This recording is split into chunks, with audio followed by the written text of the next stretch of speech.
दोस्तों, संदेश खाली में पुलिस पर ताबड़तोड़ फायरिंग हो गई है। टीएमसी के गुंडों ने हमला कर दिया है, पुलिस की गाड़ी फूंक दी गई है। उधर आईपीएस अजयपाल शर्मा भी अभी बंगाल में तैनात रहेंगे।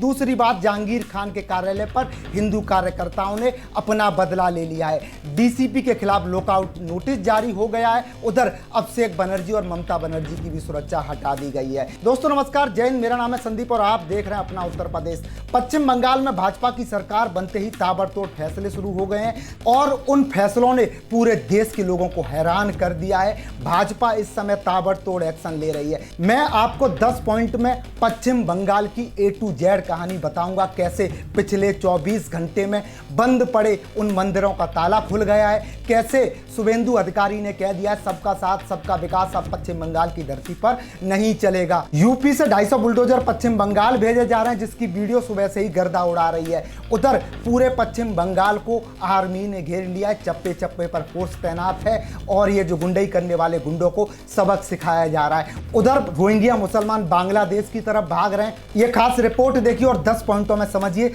इस समय पश्चिम बंगाल की हालिया स्थिति क्या है, पश्चिम बंगाल की धरती पर इस समय क्या हो रहा है।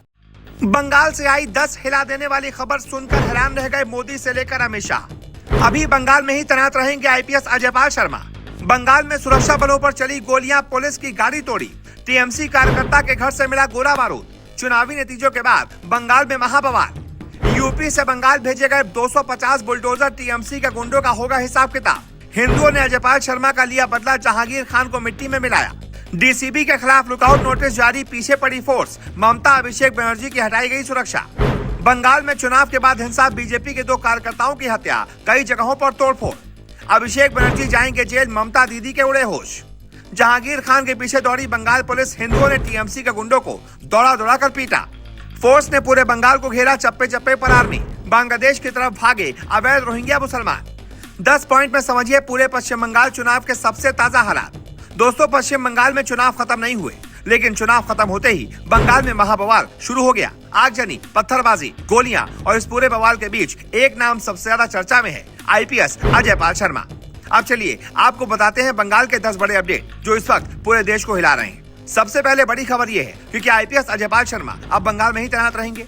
यूपी में जिनका नाम सुनकर अपराधी कांप जाते हैं, क्या अब वही अफसर बंगाल में टिक जाएगा? मतलब साफ है, अब बंगाल में सिर्फ बयान नहीं, सीधा एक्शन होगा।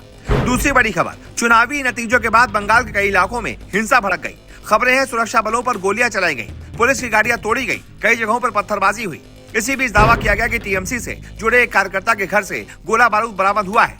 अगर ये सही है तो ये सिर्फ झड़प नहीं बल्कि सोची समझी साजिश है।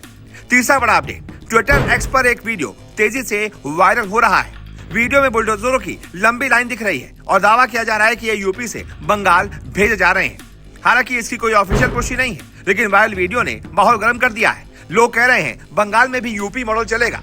इसी बीच चौथी बड़ी खबर, फाल्टा इलाके में टीएमसी नेता जहांगीर खान को लेकर भारी तनाव बताया जा रहा है। कई जगह विरोध, झड़प, टीएमसी से जुड़े ठिकानों पर तोड़फोड़ की खबरें सामने आई। लोग इसे साफ संकेत मान रहे हैं कि बंगाल में अब जनता भी कह रही है डरेंगे नहीं, जवाब देंगे। अब पांचवी बड़ी खबर, दावा है कि एक वरिष्ठ अधिकारी यानी कि डीसीपी के खिलाफ लुकआउट नोटिस की चर्चा और फोर्स पीछे लगी है। साथ ही रिपोर्ट्स में यह भी आया है कि ममता बनर्जी और अभिषेक बनर्जी की सुरक्षा में बदलाव किया गया है। ये कोई छोटी बात नहीं है, ये बताता है कि ऊपर तक हलचल है। अब अगली खबर बेहद दर्दनाक है। चुनाव के बाद हिंसा में बीजेपी के 2 कार्यकर्ताओं की हत्या की खबर सामने आई है। कई जगह आगजनी, तोड़फोड़, मारपीट की घटनाएं भी हुई हैं। ये वही बंगाल है जहां चुनाव के बाद हिंसा बार बार लोकतंत्र पर सवाल खड़े करती है। अब 7वीं खबर, राजनीतिक गलियारों में चर्चा तेज है कि अभिषेक बनर्जी पर कानूनी शिकंजा कस सकता है। कहा जा रहा है कि जांच और फाइलें तेज हो चुकी हैं। अगर कार्रवाई हुई तो ममता बनर्जी के लिए बहुत बड़ा झटका होगा। अब 8वीं बड़ी खबर, कुछ इलाकों में दावा किया जा रहा है कि पुलिस जहांगीर खान और उसके नेटवर्क पर नजर बनाए हुए है और कई जगह पर जनता ने टीएमसी के गुंडों को जवाब भी दिया है। मतलब डर का माहौल अब गुस्से में बदल रहा है। अब सबसे बड़ा प्रशासनिक अपडेट, बंगाल में सेंट्रल फोर्स की भारी तैनाती कर दी गई है। चप्पे चप्पे पर पेट्रोलिंग, हर जिले में सुरक्षा बढ़ा दी गई है। साफ संदेश है कि अब दंगा हुआ तो जवाब बहुत कठोर होगा। और अब आखिरी लेकिन सबसे गंभीर अपडेट, कुछ रिपोर्ट्स में कहा जा रहा है कि फोर्स की सख्ती के बीच अवैध रोहिंग्या और घुसपैठिए नेटवर्क बॉर्डर की तरफ भागने की कोशिश कर रहे हैं। अगर ये सच है तो ये सिर्फ राजनीति नहीं, राष्ट्रीय सुरक्षा का मामला बन जाता है। दोस्तों, ये सिर्फ चुनाव नहीं, ये सवाल है बंगाल में आम आदमी, हिंदू समाज और विपक्षी कार्यकर्ता सुरक्षित हैं या नहीं। अगर चुनाव के बाद हत्या, आगजनी और गोलियां चलें तो ये लोकतंत्र नहीं बल्कि दहशत है। अब देखना होगा कि अजयपाल शर्मा जैसे अफसर बंगाल में रहकर क्या बड़ा एक्शन लेते हैं, क्योंकि बंगाल की जनता अब कह रही है कि अब डर नहीं, अब हिसाब होगा। आपका क्या कहना है? क्या बंगाल में अब यूपी मॉडल लागू कर देना चाहिए? कमेंट में लिखिए, शेयर करें और चैनल को सब्सक्राइब करें। जय हिंद, जय श्री राम।